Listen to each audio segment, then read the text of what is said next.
Special report में आपका बहुत बहुत स्वागत। मैं हूं आपके साथ मनुराज सक्सेना। जोधपुर में तीनों सेनाओं ने मिलकर इतिहास रच दिया है। सोमवार को तीनों सेनाओं के उप प्रमुख ने स्वदेशी लड़ाकू विमान तेजस में उड़ान भरी। साथ ही आने वाले दिनों में इस एक्सरसाइज में हिस्सा ले रहे 7 देशों के चीफ भी तेजस को उड़ाएंगे। रिपोर्ट देखिए।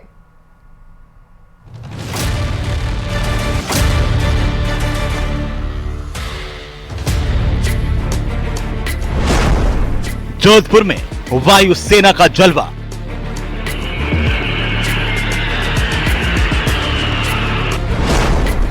जल, थल और नभ एक साथ।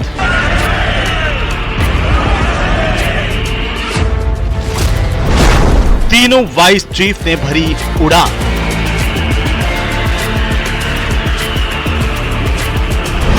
बॉर्डर पर अभ्यास, टेंशन में पाकिस्तान।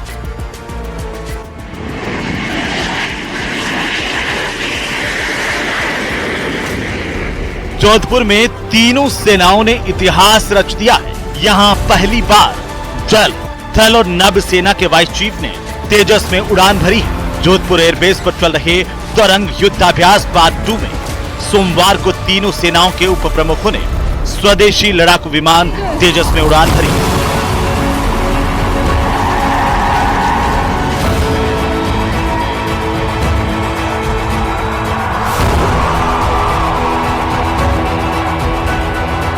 ये पहला मौका है जब आर्मी के vice chief lieutenant general NS Raja Subramani, air force के vice chief air marshal AP Singh और नौसेना के वाइस चीफ कृष्णा स्वामीनाथन ने भारत के स्वदेशी जहाज तेजस में उड़ान भरी है।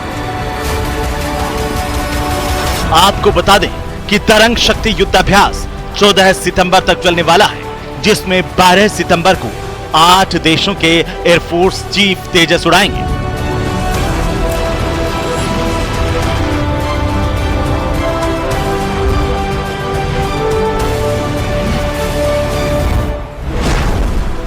सितंबर को इस एक्सरसाइज में हिस्सा ले रहे Bharat, America, Australia, Singapore, Greece, Sri Lanka, UAE और जापान के एयर चीफ मार्शल जोधपुर पहुंचेंगे।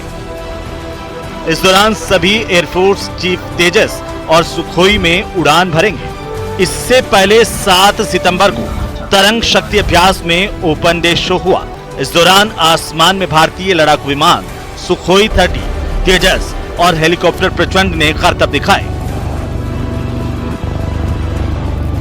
वहीं सूर्य किरण के 9 हॉक्स विमानों ने आसमान में तिरंगा बनाया और दर्शकों को रोमांचित किया। इंडियन एयरफोर्स की एयर वॉरियर ड्रिल टीम के 28 मेंबर्स ने हाथ में राइफल लेकर म्यूजिक पर परफॉर्मेंस दी। साथ ही राइफल से करतब दिखाते हुए डिफरेंट फॉर्मेशन बनाए।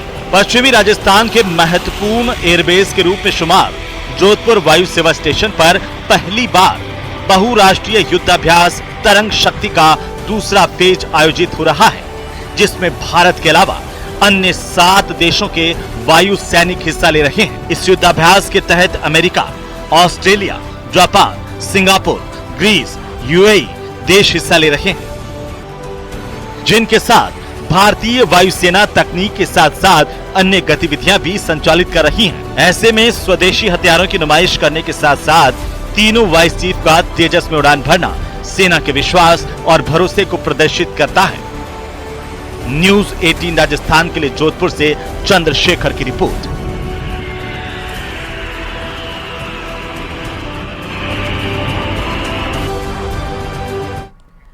जेलेंस्की ने मॉस्को को टारगेट बनाया। जेलेंस्की ने मॉस्को पर हमला भी किया, लेकिन हमले के बाद जेलेंस्की को बचाने की नौबत क्यों आ गई? कैसे यूक्रेन के ड्रोन कमांडर की एक गलती ने जेलेंस्की को अपनी जान बचाने के लिए मजबूर कर दिया? इस स्पेशल रिपोर्ट में पुतिन का अगला टारगेट आपको हैरान कर देगा।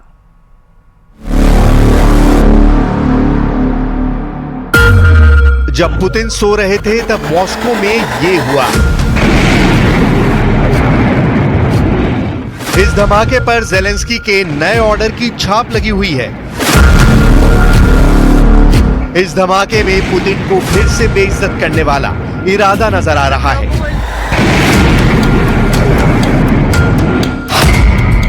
क्या ये धमाका रूस और नेटो के बीच सीधे युद्ध की शुरुआत कर सकता है? क्या ये धमाका पुतिन और बाइडेन के बीच सीधी टक्कर की वजह बन सकता है? हमला सुबह 4 बजे के करीब हुआ। देखिए बिल्डिंग का क्या हाल हुआ है। ये मॉस्को रीजन का रेमेंस्कोय इलाका है और यहां तक पहुंच गया ज़ेलेंस्की का किलर ड्रोन। हमला एक रिहायशी इमारत पर हुआ है। फ्लैट्स के अंदर आग लगी हुई है और यहाँ लोगों के जख्मों पर यूक्रेन के ऑपरेशन मॉस्को की छाप साफ नजर आ रही है। Ну, страшно. Первый мы, когда услышали взрыв, это был на спортивной, то есть и то, думаю, господи, долетел. Второй дрон прилетел уже сюда, то есть, конечно, мы были в шоке, что еще рядом, еще второй раз. И пока я просто переходила между комнат, и как раз слышала, вот летел это третий, но это было очень громко, и взрыв, ну, очень мощный. Но у нас вот выбило даже, ну, все окна, и дверь балконную прям вот так, и через эти щелки залетело стекло, вообще в комнату было. Так что, ну, ужасно, конечно. इस हमले में एक महिला की मौत हुई है और 3 लोग घायल हुए हैं। धमाका इतना जबरदस्त था कि आसपास की सभी इमारतों को खाली करा लिया गया। 26 अगस्त को ज़ेलेंस्की ने रूस के सारातोव पर 9/11 जैसे हमला किया था, जब यूक्रेन का एक ड्रोन 38 मंजिला बिल्डिंग से जा टकराया था। अब 10 सितंबर को ज़ेलेंस्की का एक और ड्रोन मॉस्को तक पहुंच गया और इस धमाके को अंजाम दिया।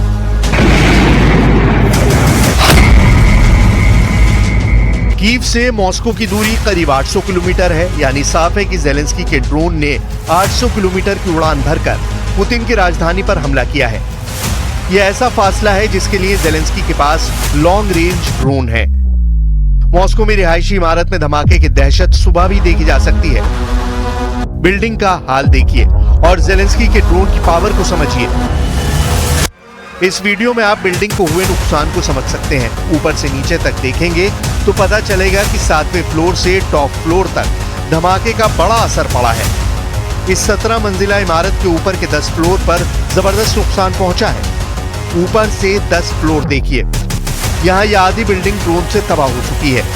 ज़ेलेंस्की का ड्रोन 13वीं मंजिल से जाकर टकराया और फिर बहुत बड़ा धमाका हुआ, जिससे पूरा रूस हिल गया। Ну, это было 4 часа ночи, я услышал, как это вертушка, и я открываю занавеску, она прямо в здание перед глазами, да. Я это все видел, да. И взял семью и побежал на улицу. Вот, в принципе, и все. А вы на каком этаже живете? 16-й, а это на 12-й, там на 4 этажа выше. Жесть, это жесть, ребят. ज़ेलेंस्की के इस हमले से पहले पुतिन ने नेटो को किस तरह डराया, इसकी रिपोर्ट भी देखने लायक है, क्योंकि इसी में पुतिन की वॉर स्ट्रैटेजी छुपी हुई है। लात्विया और रोमानिया, 2 नेटो देशों ने कहा कि पुतिन के ड्रोन बॉम्बर्स ने उनके इलाके में घुसपैठ की है। रोमानिया ने कहा कि रूस का एक ड्रोन उसकी हवाई सरहद में ट्रैक किया गया और उसे रोकने के लिए रोमानिया ने फौरन अपनी वायुसेना के F-16 लॉन्च किए। रोमानिया और यूक्रेन के बीच 650 किलोमीटर लंबा बॉर्डर है और इससे पहले भी रोमानिया ने दावा किया है कि रूस के ड्रोन उसके इलाके में घुसपैठ करते रहे हैं। वहीं एक और नेटो देश लात्विया का दावा है कि रूस को ईरान से मिला शाही ड्रोन, जो विस्फोटक से लैस था, वो उनके इलाके में पहुंचा है। ये ड्रोन लात्विया और बेलारूस बॉर्डर के करीब एक गांव में गिर गया। Protams, ka tas, ko mēs šeit redzam, ko mēs secinām, un tas kārtējo reizi mums atgādina, ka mēs dzīvojam jaunā realitātē. Realitāte, kas, protams, jau kādu laiku ir klātesoša, ka mums ir kaimiņos agresoru valsts, tā ir Krievija, ar savu satelītu valsts, kas ir Baltkrievija. Un līdz ar to, protams, kad šī jaunā realitāte ir tā, kad karš ir tuvu arī mūsu robežām. Un tas ir apliecinājums gan šeit mums, gan šobrīd Rumānijai, Polijai un principā NATO valstīm kopumā. ये Putin के तेवर हैं जो NATO को counter करने के लिए Putin हमेशा दिखाते रहते हैं। ज़ेलेंस्की के सामने सरेंडर करने का प्रेशर है, लेकिन नेटो की मदद से वो अब तक युद्ध को खींचने में कामयाब रहे हैं। देखा जाए तो फरवरी 2022 से जो युद्ध शुरू हुआ है, उसमें अभी तक जीत का दावा किसी ने नहीं किया है। लेकिन सारातोव, कुर्स्क और मॉस्को के हमले ज़ेलेंस्की की घर में घुसकर मारने वाली वॉर स्टेटमेंट दिखा रहे हैं।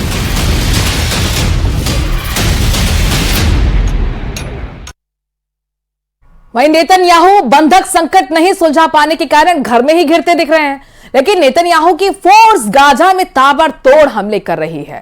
ताजा अटैक में गाजा के एक कैंप पर हमला हुआ है। इस हमले में 40 लोगों की मौत हो गई है, 60 से ज्यादा लोग घायल हुए हैं। नेतन्याहू की इसके लिए दुनिया भर में आलोचना भी हो रही है, लेकिन नेतन्याहू का दो टूक जवाब है कि जब तक हमास के आखिरी आतंकी के अंत का हमला नहीं रुकेगा तब तक।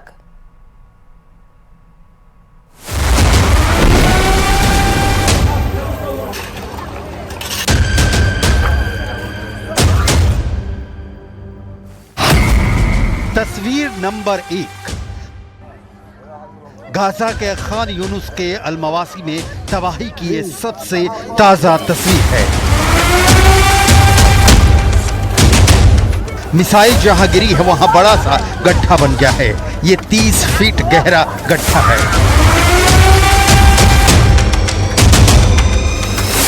इस शख्स के हाथ में उस मिसाइल के टुकड़े हैं जिसने करीब 40 लोगों को मौत की नींद सुला दिया है।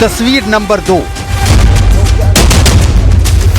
मिट्टी में तलाश चल रही है। लोगों के जिंदा रहने की उम्मीद तो कतई नहीं है, सुपुर्दे खाक करने के लिए बॉडी ही मिल जाए।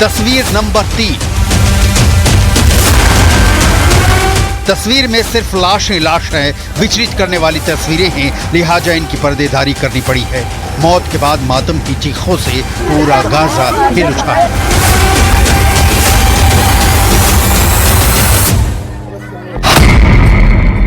तस्वीर नंबर 4